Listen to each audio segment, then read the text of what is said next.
this computer and let us do this screen right here.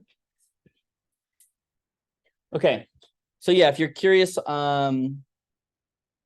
I was just talking about, maybe I'll just go here and I'll show you. This is the Martian Moons Explorer. And of course, there's not going to be any internet. Oh, no, not Modern Muscle Extreme. I do like that one, though. Wow, that's interesting. Okay, here it is. Here it is. So this is the Martian Moons Explorer. And it has two types of instruments that I want to use on it. One of which I specifically proposed to use to NASA. And I was writing up this thing, and my friend was like, I think someone's already flying that. You should just work with them. And so that's this mission here. So they're going to fly around Mars, and Mars has 2 moons.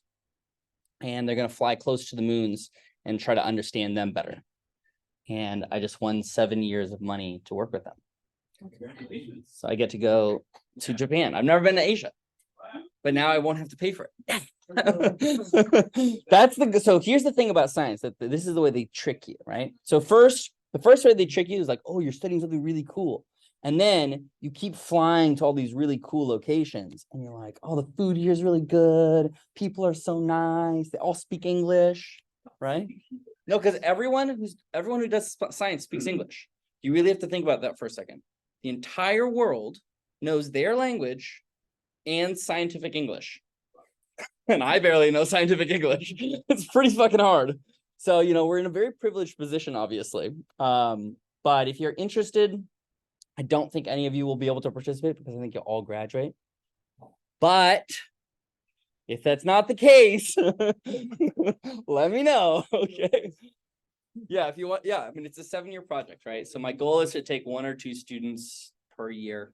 The first couple of years, there's nothing to look at because they haven't launched. They'll launch in 2025. And then it's a 10-month cruise, or depending on how they fly, between 9 and 12 months. If they'll fly slow or fast. That's like a aerodynamic component. If you've never seen a launch before, it should be pretty cool. I don't know where they're launching from, but they're fucking awesome when they happen. So maybe we'll just have a field trip to see a different launch here, because we can go to Vandenberg and that's only 2 hours away instead of 24 hours to Japan. Okay. Questions, comments, concerns? Okay, I'm obviously overly excited, so. So that means every summer it's start, or is it open this summer? Or? No. Oh, just see you around. So what'll happen is I'll have to start listening to meetings that suck. Meetings I always think should be emails, but then I make my students come in and talk to me for an hour, so I understand why they're important, right? But part of what happens in science is that a lot of it is discussion of how operations works, how the instrument's going to work, what are the goals, what are the things we're going to try and look at. And so you kind of want to know what the conversation is, even if you have nothing to contribute. So you'll just have it on the background, keeping notes about one sentence that they said once, right? And then you ask them about someone later, right? So we are going to finish. We talked about these two. We talked about non-inertial reference frames. We're going to skip vorticity in a rotating frame because I don't think we're going to have time for it today. Yeah, fuck vorticity. It's very easy, though. You just take the curl of everything. We could do that if we wanted to, but I don't think anyone wants to. And instead, we want to do geophysical flows, because I want today's goal for you in your mind's heart to think about, I understand what the weather looks like. And you say to yourself, that's what the app's for, Mateo. But when you look at a picture of the US and you see those lines and everything on it, I want you to be like, oh, I get it.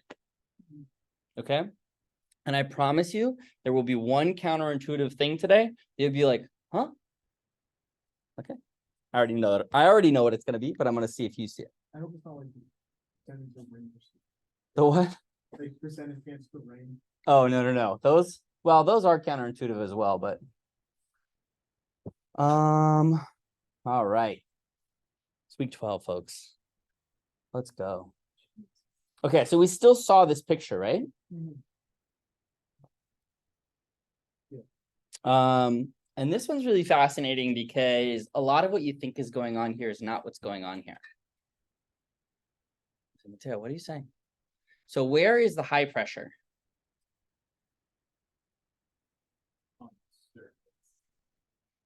of what? Earth. Okay, so the highest pressure is at the surface, sure. And if we just think about it, we thought about the atmosphere as layers, stably stratified. This is a great example to start with, because if you start at the very bottom, you see that the horizontal scales are much larger than the vertical scales. And you can kind of see that, right? This is like maybe 100 kilometers. And that's like 10. Right? That's a 10-to-1 ratio. So a lot of the motion that's up and down will be small compared to the motion side to side. Okay, so that's fine. So let's think about horizontal gradients of pressure. So where is high pressure? On the outside. And where is low pressure? In the center. Okay, so that would make a lot of sense, right? But then the fluid would just go straight. And then what would it do when it got there? Go underneath. So you're saying all this starts in, goes down like a sink, and then where does it go? Oh, it has to meet the And ground. then it goes out. Is that what people believe? Like folds under itself? I guess we're gonna find out. If you've ever looked at a picture of this, you may have been incorrectly thinking that the whole thing rotates like the way that a if you have one. Okay, right. You might think that this is your hurricane with a hole in the middle, and that it rotates like a solid body. Is that correct?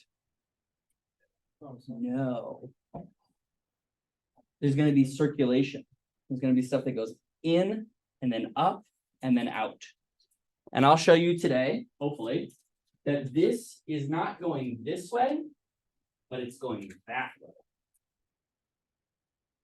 one clockwise instead of counterclockwise? So hold on. The whole thing is doing this at the surface, but where you can see it from space, it's going the other direction out of the low pressure zone. I don't like that. What? Things like this.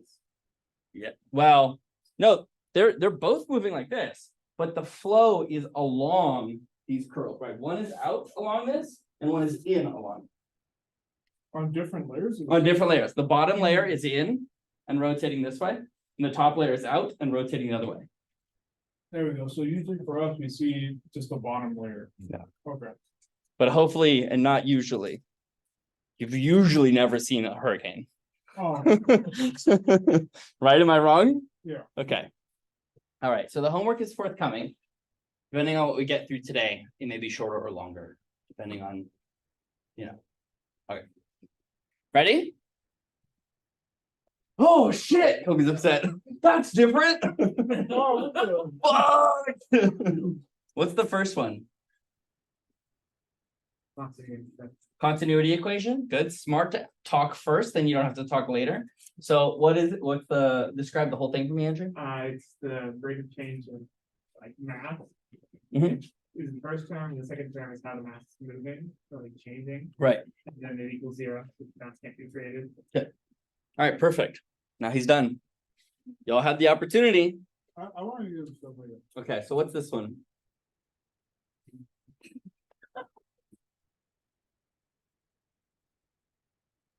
Yeah, go ahead. Good. In a rotating reference frame or a different reference frame? Rotating, very good. So that's this part? Yeah. What's the rest of it? Don't read it off your thing. I think one of them was the Coriolis. Yeah, this one? This is the Coriolis term. Very good. Good. Yeah, this one's easy, right? That's the body forces. What's this one? Hey, not you. Unbelievable, John. I'm stealing the shine. What's that one? This is the gradient of the pressure, yeah. Okay, so you got this one, this one, this one. You're just missing this one, and this one. This one, we know what this is, right? Look at this guy right there. That's a viscosity term. Yeah. Oh, okay, we got the viscosity, easy, easy. Okay, so then we just need these ones. Oh, this one, and that.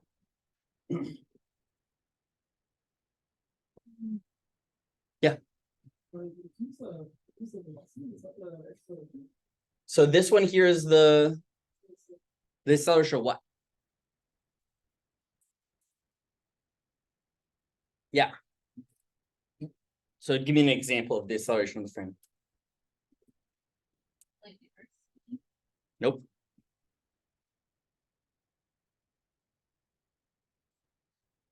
Acceleration of the frame.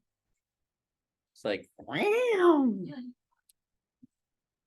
the earth spinning and the car are very different examples because the earth spinning is here, right?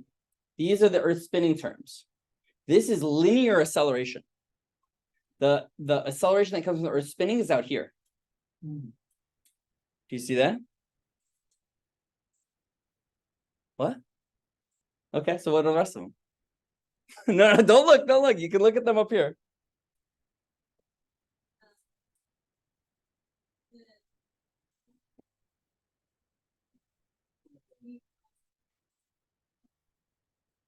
Very good. Okay. Kobe, what is that? Eduardo, what is it? Correct. Yeah. So that's the centrifugal acceleration that we feel from a rotating reference frame. This is the flinging out that you feel from just existing on something that's rotating. And what's this one?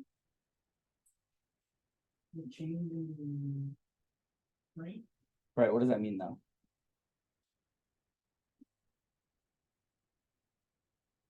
What's the example?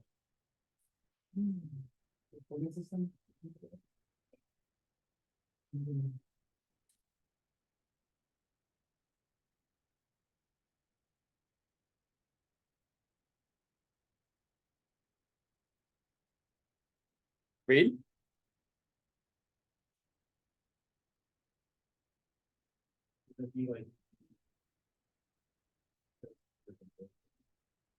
Right. So how would you say that differently? Because I already said the word acceleration here. So I need. Would that be the one? So this is the earth spinning over here. You have a lot of the right words, but not the right order yet.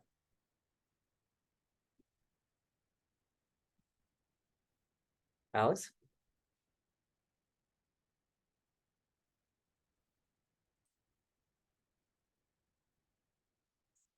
Angular acceleration. There it is. Angular acceleration. So linear acceleration, angular acceleration. It's not the same thing. No, what's the point of words if they're not used properly? If I said, well, velocity means basically like when you're accelerating, you'd be like, is it rotating constantly to angular? That's what I said. I said rotating acceleration. Oh, I didn't hear rotating acceleration. I heard rotating frame. My apologies. Okay, fine. Reed gets the points. The fake points that we don't actually give out. Okay, so let's think about these. Yeah. What was the tool made of cost? Yeah, hold on. I'll get there in 2 seconds. Okay, so the first term is the linear acceleration. And this is the car accelerating. My head goes back, right? I spill coffee all over myself, but like cool, right? Okay, this term here is the Coriolis term. This is when I shoot someone a mile away. I don't aim at them. I aim for where they will be when the earth rotates underneath them and the bullet will smack their face, right? This one here is the acceleration of the frame angularly. So if there is a change in the rotation of the frame, that is shown here. Versus this one is the centripetal force. This is the centrifugal force, what you feel when seen from the outside, because the frame is moving underneath you. Requires no velocity. So you can look at these and you can see how they reduce. So if, for example, you're looking at this one and you imagine that the earth is not moving through space, then get rid of that one. Okay, its U is not changing. This one here, you can imagine that the rate of change of the acceleration of the Earth is minuscule, and we can get rid of that one. The Earth is in fact slowing down, but it's a very, very small amount. And that rotation comes from the fact that the moon is moving away from us. Okay. This piece here is significant, but it's only significant when this product is significant. So as we'll see today, this number here is very small. So this has to be large, more or less, to make a difference. Okay. Which has to be This one here. U prime. U prime. The idea of this velocity over a large distance, right? Because when we think about the scales here, and we'll talk about dimensionless numbers, we think of a velocity really as a length over a time scale, right? So you could think of this, you could say, oh, that's a high speed, or you could say it's a low speed over a very long distance, right? And that then again, Coriolis forces will be significant. The hurricane is moving potentially slowly, maybe 10, 15 kilometers per hour, but it's moving that like that over hundreds of kilometers, right? Okay, and the Coriolis force becomes important. And then here, you know, this is something that's always with us, right? So unless the Earth stops spinning, which we hope it doesn't, you'll always get a little reduction in your weight. And so generally what we'll do is we'll take this term and we'll just slide it right in there. Okay, and that was this picture.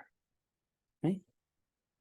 We just take your location on the Earth and you just have a modified G.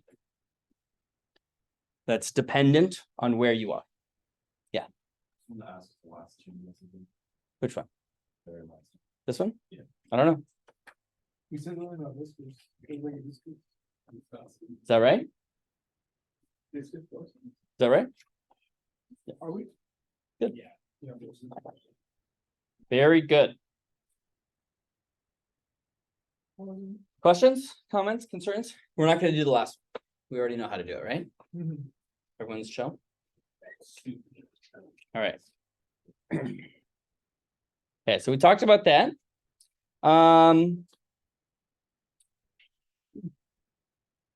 Okay, what is the typical flow when you're thinking about geostrophic flows, when you're thinking about the atmosphere? What's a horizontal flow speed? You might think of these as what we call winds. So it's like a typical one? Yeah. Around here, it could get up to gusts of 60 miles per hour. Not a speed. No. 50 miles per hour. This is a science class. The words you just said are not science. So it's 100 kilometers per hour. Okay. There you go. Kilometers. There we Okay. go. I don't know if it's a kilometer. Let's go. Let's say of the order 10 to 100. Okay. Kilometers per hour, right? And you can maybe modify that. You can talk about meters per second, right? So on the Earth, it's about 10 to 20 meters per second. Oh, Okay, that's something you intuitively know. What about vertical winds? I. What? Know, Tornado. Do we have tornadoes here? Just that one time recently? oh yeah. Yeah, LA doesn't have a lot. It's not. So you don't often get the sensation of a vertical wind, right? And this again speaks to the idea of the atmosphere is stably stratified, where the temperature is decreasing and the density is decreasing, and all of these layers sit on top of each other like an onion. And they move like this, 10 to 20 meters per second, but the motions up and down are quite small. Those motions up and down are like 0.1 meters per second. Okay. Okay. We are going to talk about the Coriolis force in the northern hemisphere. Okay, to do that properly. Okay. Let's say you have rotation like that. The way the Earth rotates. Okay. You're also going to have this vector called omega. It's pointing up in the northern hemisphere. Is this significant? Why? What? It's in all our cross products. Yeah, it's in all our cross products. It's very well baked into our rotation. And importantly, the fact that we tend to do this. Okay. So that would be, right? You have something like this. I'll make it coordinates. X, Y, and Z. And Okay. it isn't Z the rotational. And you use a right hand, right? You stick up your finger along the rotation axis and you rotate it like that. That gives you the rotation. Okay. Now you could flip the whole thing around. You could say, oh, it rotates this way. You could use left-handed, but there's less left-handed people in the world. So we don't do that. Thank God. Don't be mean. It's a crime in some places. Okay. I'm sorry. So in this particular circumstance, you'll notice something really fascinating. We will talk about omega as sticking out of the Earth in the northern hemisphere and going into the Earth in the southern hemisphere. And you'll say to yourself, that has no implications. I'm not worried about that. But in fact, it has specific implications. And what I mean by that is you'll see that the cross products will require very directly on the direction of omega. You say to yourself, what? How is that possible? How does it know that it's in the north or the south? And the way that it knows, of course, is that we built the coordinate system that way. Okay, so it's baked in. But there is no true direction space, right? There is the rotation direction, but you can do all of the mathematics that we'll see today upside down as long as you use your left hand rule to create your coordinate system. Does that make sense? Okay. That makes sense? Okay. All right. So that's your warning. You might not think deeply about it. It might just pass you by. I don't, but just so you know. Okay. So let's first talk about density stratification. So I told you something. Oh, this chalk. This is the best chalk in the whole world. Okay. I told you about this fun thing.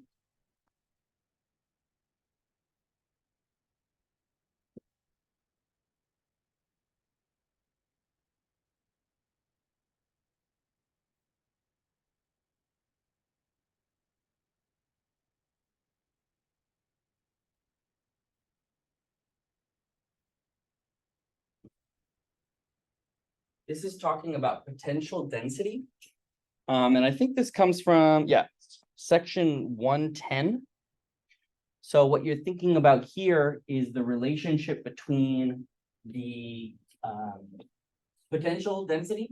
And we talked about this in the context of, let's have some like density profile, for example, that can be connected isentropically. So let's imagine that it goes backwards like that. Great. And then I have some, this thing here would be this curve, or the slope of that curve, I should say, right?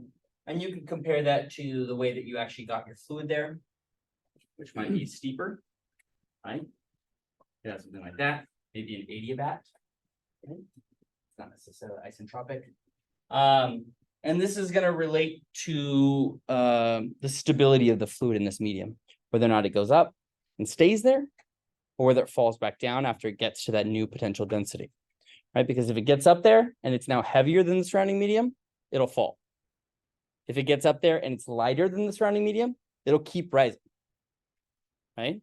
That's all we're thinking about here.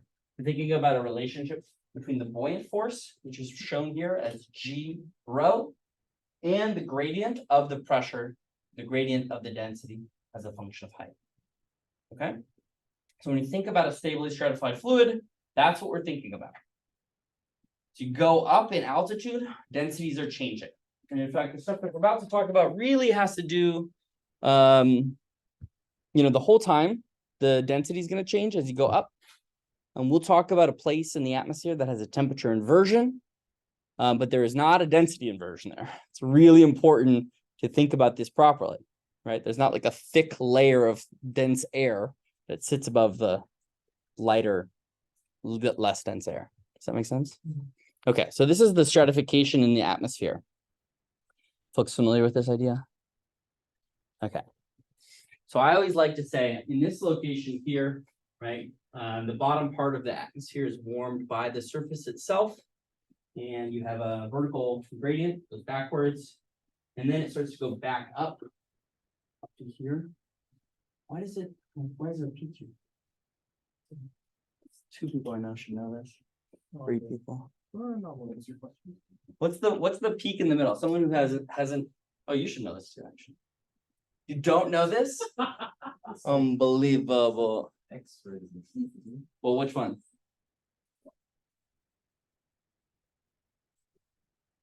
What's that? What's that about? It's UV. So on the Earth, this is the absorption of ultraviolet by ozone, and it heats the stratosphere, and it protects us from dangerous UV rays. Okay.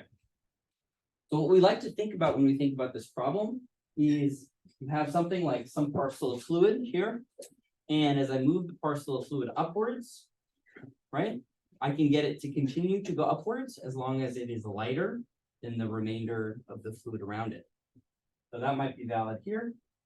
It's lighter, and then it goes up here. Maybe finally it's now no longer lighter, now it's heavier, then it comes back in. If it goes up and down like this, that is called, correct? Convection. Convection can only happen when you have a gradient here in the temperature or the pressure profile that supports it. Every type of gas has a specific relationship here.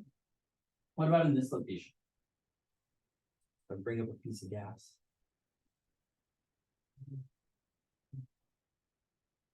It won't go.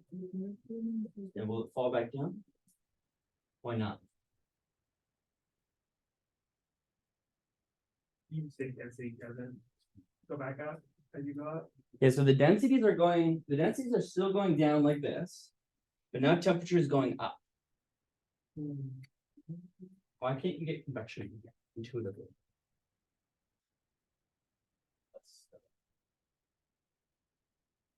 What happens, let's think about this really hard. So if you have water in a cup, and you put the water, you boil it at the bottom, it goes up. What happens to it at the top that makes it want to go back down again? It cools. Can it cool here? Oh no. No. So it rises, cannot cool, and stays. So now it rises, it's neutrally buoyant, and it remains. That makes sense? Okay. So you'll see in this class, we'll do altitude from 0, and I think actually, yeah, we'll do depth, but you'll have to understand the difference between them. I prefer atmospheric physics. So if you like deep water physics, sorry, it's more boring. This is the temperature structure of the ocean. So on the left-hand side, you have the depth. So that's us standing at the surface, and you go a kilometer down, you get some decrease in the temperature, and you get some increase in the pressure, but it mostly levels off. Okay. There's a thermocline here too, which I think is pretty cool. And this would be, this N here, remember, was the Brunt-Väisälä frequency. So that is the frequency at which the maximum number of waves could be occurring, internal waves in the fluid. Right? Everyone remembers that? They didn't forget that right away? Yeah. Did you have a question? Yeah. Yeah. For figure A, didn't we do something similar to that in computational physics? This? Yeah. Kind of, but kind of not. This was set up by, you probably got one version of this, right? Which would be like the temperature profile as it propagates downward. But because the temperature profile for the Earth is just diffusion, and it's not getting rid of that heat in any way, you would have, say, like the heat on the top, and then if you just waited a really long time and you didn't change the season, it would just get hot, it would down. Okay, so let's talk about the equations of motion that govern geophysical flow. I already showed you them, but we're going to write them all down.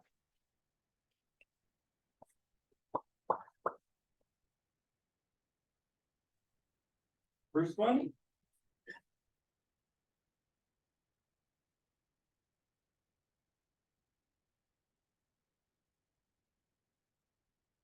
right?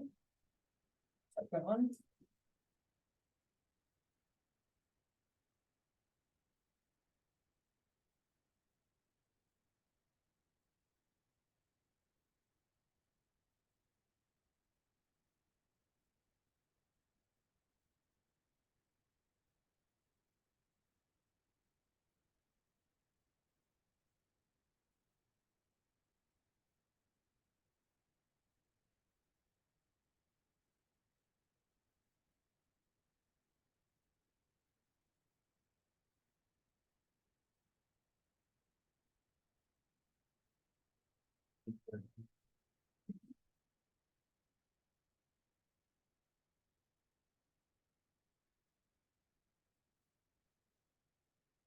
What am I writing? So let's think about the um, simplifications that I'm hoping to make here.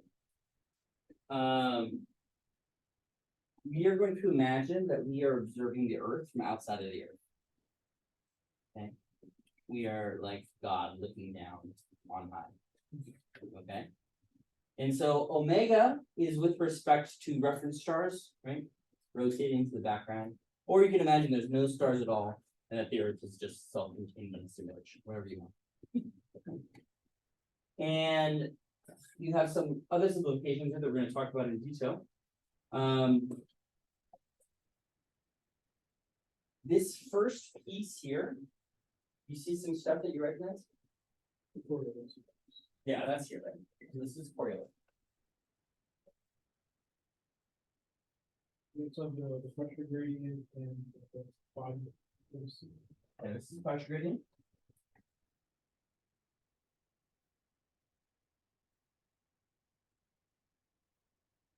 What's this? But why does it look slightly different? What's the, I guess you guys like this, right? Yeah, it is. That would, like, is along the same axis as the rotation. Same axis of rotation? I just feel like gravity.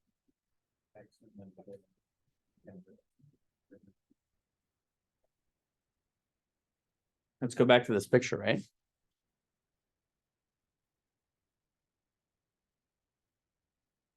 I said that you always had this force in a rotating reference frame, right? But you also always have gravity if you're on the Earth. And so you can take the difference of them, right? And you just put it inside of this G. So instead of it being 9.8, it'll be less than 9.8 at the equator, right? G is a function of your latitude.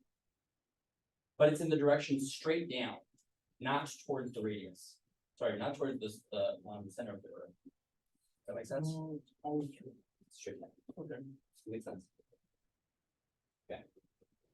So this is a modified gravity.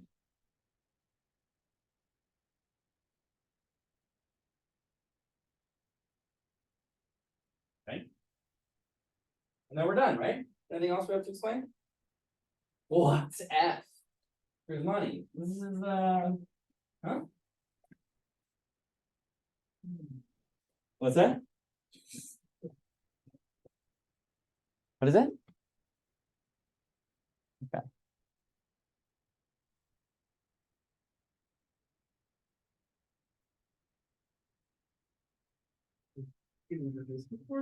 Yes.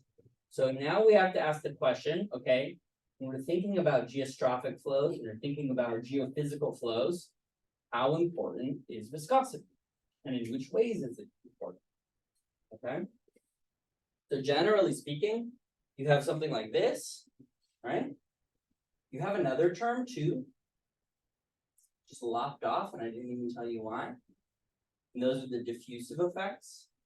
So when we're looking over really large scales, diffusion doesn't really matter. And we've seen this before when we talked about these dimensionless parameters, right? Right? We talked about dimensionless parameters, right? Yeah, yes, we have. So when we talked about dimensionless parameters, we talked about how if you're looking at something over a really large scale, right? Depending on the parameters of the fluid, you can ignore the diffusive effects. And most of it's convection. Now, in this particular circumstance, we will need some of the viscous forces, but not the diffusive forces. And you go, what's the fucking difference? Well, remember, one of them is spreading out of something, and the other can induce rotation of our parcel and transformation of our parcel, right? Through the process of disgusting. So convection would be go to. Convection would be that? I thought that diffusion is it. Diffusion is correct, yeah. But these, remember these terms here, there's one and there's another one, right? And those other ones can involve both compression of the fluid, but the opposite of compression is rarefaction or spreading out. Oh, That would be the diffusive term, as opposed to a viscous term, which can, you can think about compressing motion like this, both rotating the other way, stretching. so F could be both or one or the other. No. We're going to use a special F here, but I'm just giving you the intellectual background before I write it down. Yeah. Because I'm going to write it down and you're going to be like, so this is the frictional force.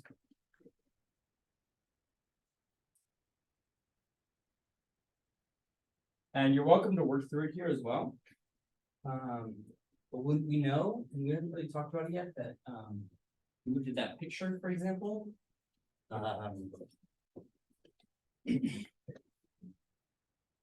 Right? These flows are turbulent. What does that mean? They look like they're churning up material. So we know for sure that they are putting kinetic energy into the form of either heat or they're putting it into small eddies that get turned into heat, and they're sapping off that kinetic energy. They're turning it into internal energy. And you can see that with all of these little cloud forming types. And you might say, well, that looks pretty laminar. That looks like a single strip. So maybe in some places it looks more smooth than in others. Other places it's very turbulent. Right? And so in general, what we want to think about is that there is a preferred direction in anisotropy. So it's like this is a unique direction to this. We already said that, right? Because there's fluid flow that moves 10 to 20 meters this way, and very little with one this way, right? So we can usually write F, and I'm not going to write this 3 times, but you can get it in your book. But F in the direction of X is something like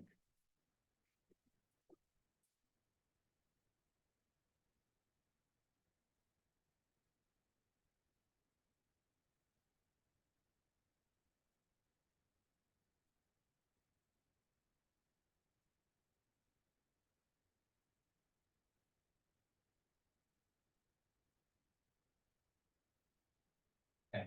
And the only thing I want to point out here is you can have 2 different viscosities. And these viscosities are considered eddy viscosities or turbulent viscosities. So you have one which is a horizontal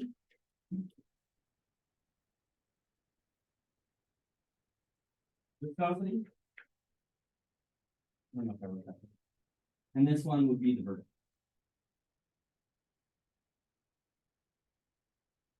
Okay. And you just treat them separately.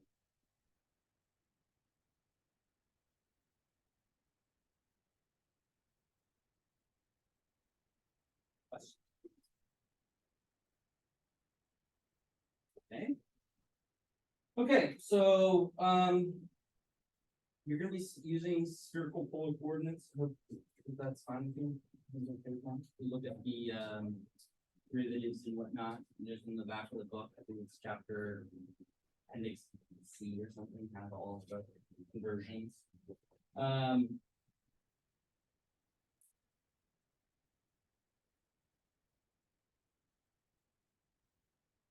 Let's talk about the omega, that cross term here. This one. And notice that's a vector.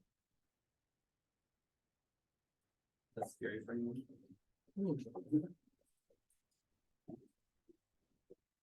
Let's imagine you're standing here. And we're gonna have different components, and you'll see that the amplitude is something like oh god, it's a big number.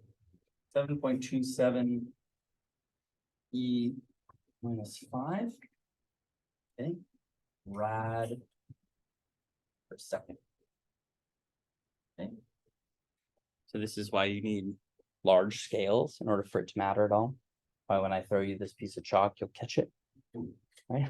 Doesn't travel far enough, the time scales aren't long enough, or the distances aren't far enough, right? Whereas when I look at the 2 cross U components, okay,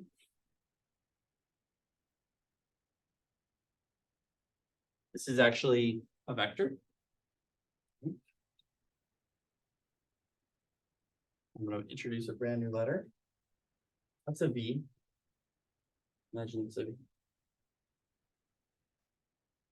That's a U.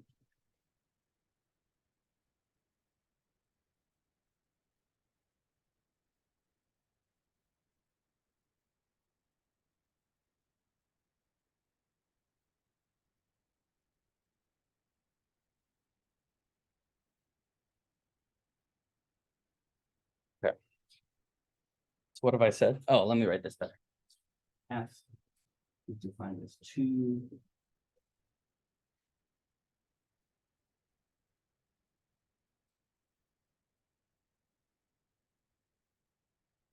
Okay. So we call F the Coriolis parameter. 0 when you're at the pole. Sine pi over 2 is 0. Maximum when you're at the equator. Okay. So when you're at the equator, is there any vertical Coriolis force? What's that?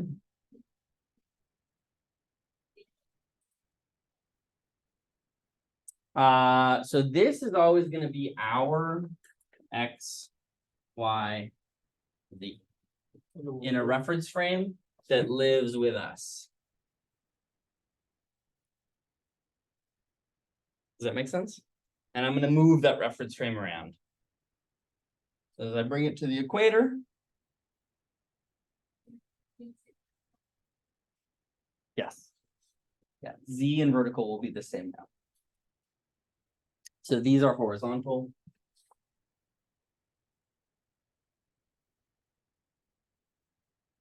And that's vertical.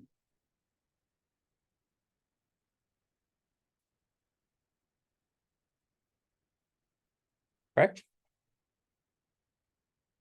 So at the equator, your Z component of Coriolis force disappears. Cosine it. Okay. Did I do it backwards? Cosine of 0. Cosine of 0. So, is the data measured from the North Pole? Oh, there's no F. Just kidding. Okay. So let's see, how does it? Oh yeah, it's just 2U, 2 omega U. Did I do that right? Did I do U right? Yeah, it is. Okay, that's fine. So the important points here are that we can think of the 2 cross U over there. We can create, remember that's a vector equation for du dt. So there's 3 components there as well. And you'll be treating X and Y as separate from V, wherever from X and Y from Z, wherever they are locally, right? So generally speaking, if you look at the magnitude of these different pieces, you'll find that the vertical component of the Coriolis force is quite small in comparison to that of the horizontal component. There, of course, is deflection, right? And if you shoot a rocket, say one that is going through the atmosphere as a whole, you need to take into account the fact that it's passing through a very large Z and not a very wide L, for example. And so L would be the horizontal distance, Z or H would be the height, right? Okay, so that's when you would need the vertical component of the Coriolis acceleration. But in general, you'll see, I think it's 13.9 in the book. They'll just write that, and the Coriolis term, they'll just only use these two, right? Generally speaking. So general. EER. No, okay. We just use those. Okay. Okay. So let me write. Do you want me to write those out or no? Fuck it. So you have your F's, right? And you have your two F's. They only depend on your U's, right? Your V's and your W's, depending on the way that you've created your system. And this idea of F, this Coriolis parameter, clearly depends on latitude. So if you create, say, a model, and you want to know how the dynamics occur, let's say you're here at California, and you want to model some flow off of California, you can just use probably a generalized version of F. It's not varying by a lot. If you need to do better than that, you can use what's called the B-plane model. So you take a Taylor expansion of that right around here. But generally speaking, you don't calculate it at every single location unless you really, really want to. Right? Okay. Any questions about this yet? Next question. That's Yeah. FV for X. Yes. And X, is that U for Yes. Y? No. So it's multiplying them, not a subscript. Yes. Okay. No for the next. And then for Z it's also U. Mhm. Yeah. And you can do that in the cross product if you want. Yeah.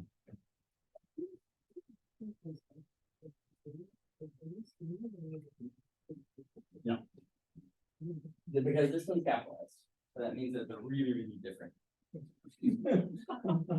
Okay. So these ones here are your frictional portion. And if you remember where this comes from, this is your equation of motion. This is your momentum equation. And it came. Where's my? It came from here. Right?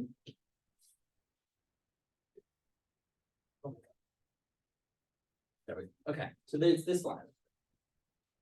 Right? So this is the first part over there.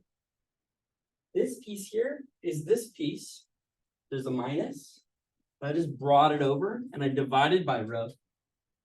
Right? This first term minus rho, rad, that's the first term.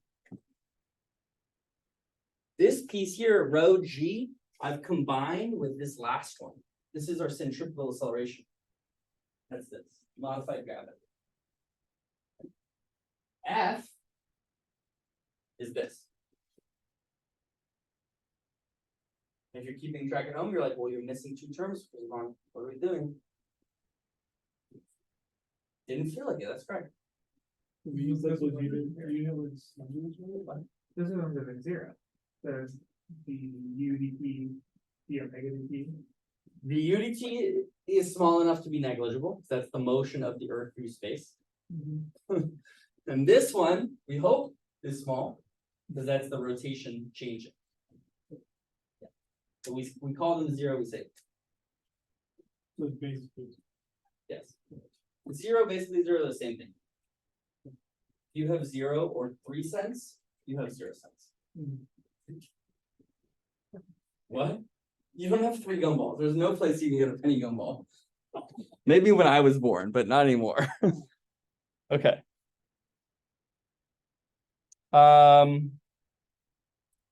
Okay, so let's do some problems. You ready to begin to understand how the atmosphere works?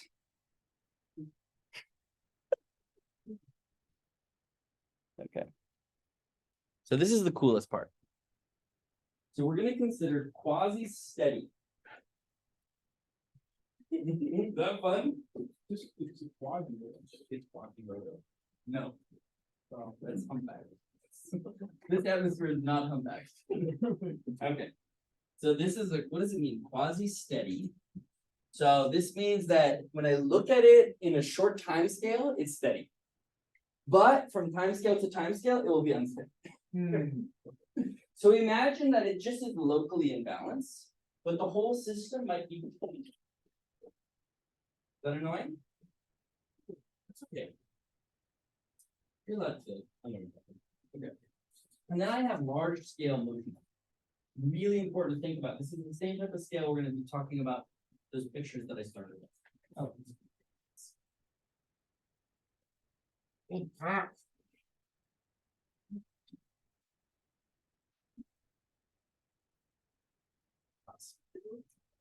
Okay, here's the large scales. Okay. Large scale quasi-steady. Okay. And I want to know, how does this happen? Because remember I said earlier that these were rotating in a way that was unexpected. And we want to understand what the hell is going on. So we're going to create some fun new words. They're called geostrophic. I've said it a couple times. No one said, what does that mean? I just assumed you all knew it. What's that? Oh, you all ran ahead. Yeah. Okay. I love that, Isabel. Thanks for not lying. So it's F V is equal to 1 minus 1 over rho naught. Fine. Which is also equal to minus 1.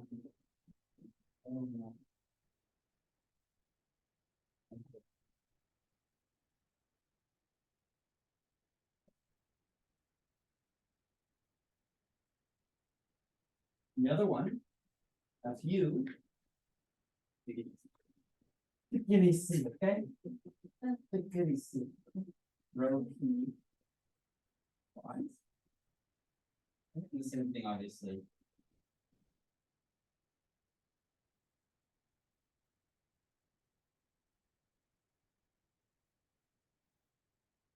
What does that mean?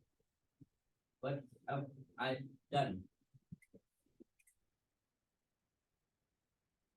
is that just like quasi-static in a mathematical sense? Quasi-static would mean what? Where it just doesn't change. Or it doesn't change, you have like a small. Sure. So which of these disappears?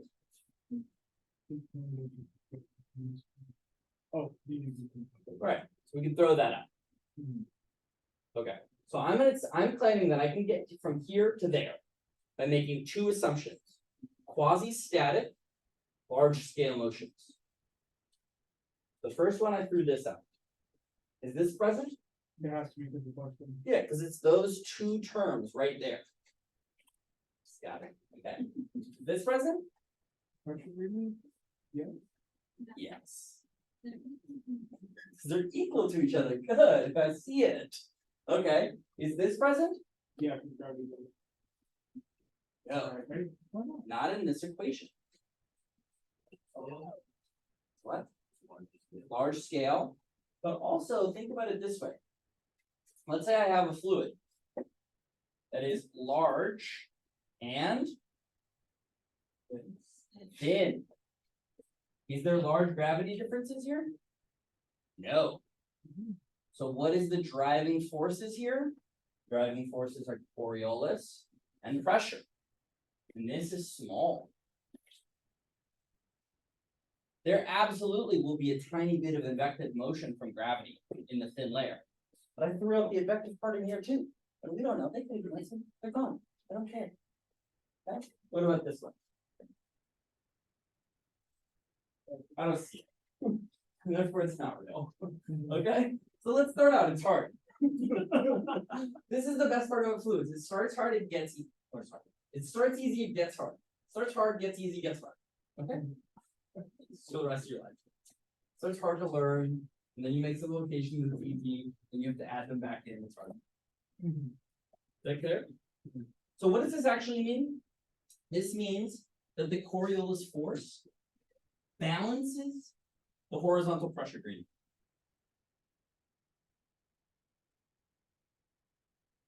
Excuse me?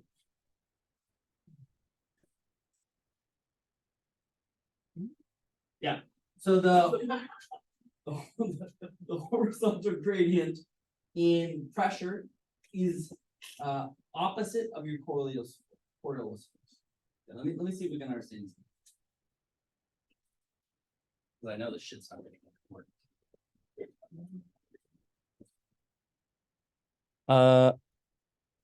Actually, let's do it here. Let's do it here. You're in the northern hemisphere.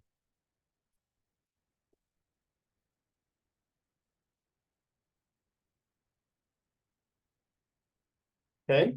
Where does the fluid start moving from high to low? Starts from high. Yeah. Let's imagine that I haven't written anything down, just gave you a parcel of fluid, and I tossed it into a high pressure region. And it has a tag on it. It says green. What? Yes, but okay, so let's imagine that the box is well contained. Let's a balloon. It's a balloon. Okay. It's gonna start moving because there's a pressure difference. Remember? That's the dp dz or dp dx or dp dy. So this is now going to start moving. So where does it move from? Start the parcel right here. What's that? Just the very first motion. Don't do any Coriolis yet. Left. Left. Good. Okay, this is the motion U. Okay, in the northern hemisphere. Okay, how does the Coriolis force work? It's omega cross U. What are you doing that for? Show me with your hands, remember? So it's omega. Also, it has to deflect. Right, which way is omega? Oh shit. That's a deflect force. It's omega. What's that? With the Coriolis force, does it deflect towards the equator or away? So if we're thinking about the surface of the, right, this is omega. Okay. Okay, it's coming out of the board, right? Okay. Oh, yeah. Yeah, that's good. It's flat? What's that now? Or flat? Like left turn? Taking a left turn. Yeah. Wait. Yeah, where's the reference? Yeah, so that's northern was omega cross U. Yeah. Left. You want the globe instead of like there. What? You want the globe. You want to draw it on here? So I want to think about it flat as though it's on top of the earth. Well, the earth spins that way, and omega is pointed up and out of the board. So it'd be like out of the board. Out of the. That's how I got that. Yeah. God. Right? How do you do it? U cross. Everyone knows how to do it, and not everyone's hands are out, so I don't know if everyone. U cross V. Okay, so which direction? Down, right? Yeah, that's it has to go down here. Okay. Okay. No, Oh, I shit. can't. Okay. That's annoying. Okay, so I want to go this way, but I'm getting deflected. Well, what if I start over here? Am I gonna have a better chance? Let's say it's high pressure over here. I go up. Is that better? No, now I'm going to the left. Fuck. Oh, What about if I start over here? I see it now. No, you don't see it now because it's actually going to be counterintuitive. No, I see you. Hold on, it's gonna fuck you up. I promise. Watch. Wait for it. What's that? Does it go this way now? So now I'm going this direction, right? So now it should go down, right? No, it still goes up. Uh-oh. So all the fluid is doing this. Is that what I'm supposed to believe? For real. It wants to go that way, but it goes in a circle. Well, that's a trying to go to it's still.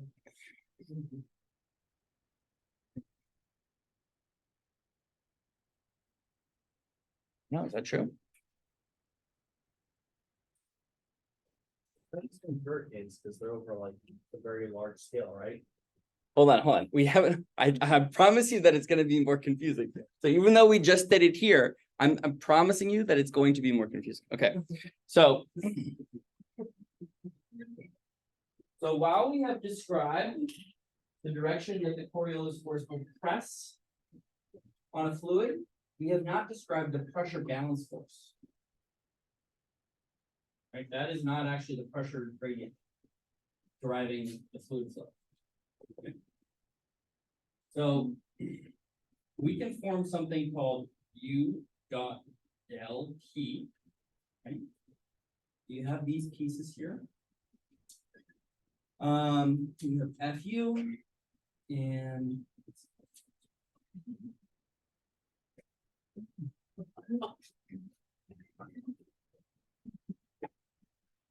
okay. Really doesn't know I'm gonna do this, huh? Okay. So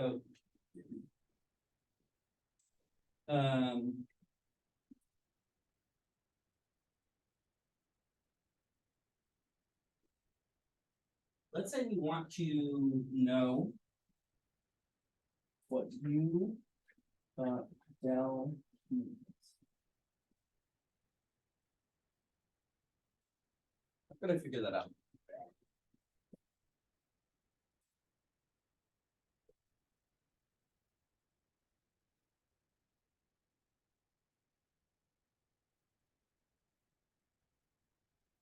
F del P, right?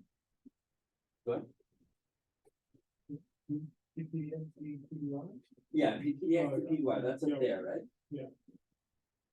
Okay. You got there, it's just you and me. Right, the components of the you got there. Right, so I can take these two components here. Okay, and I could say something along the lines of U is equal to 1 over rho F. Let's call it.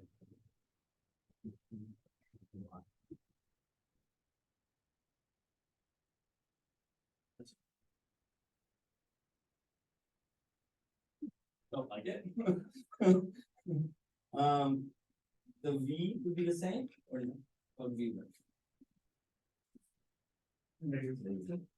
The negatives cancel. It's positive.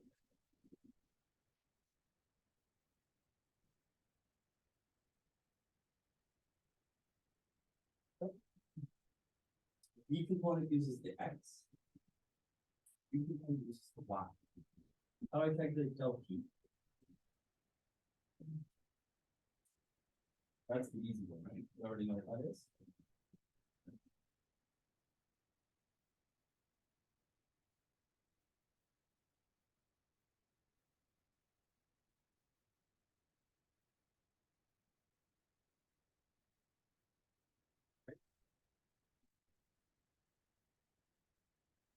Now I have U.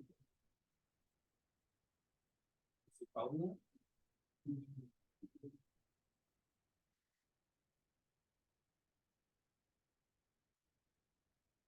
What? It's 0. Why is it 0? So this piece here is P dx, and that's the V component. So dP dy, dP dx. This piece has dP dy, and it's the x component, dP dx. So that has the same derivatives, but this is negative, and this is positive, and the dot product does what? Together. Adds them together. So plus A and minus A is 0. This equals 0. About pressure. Oh, got it.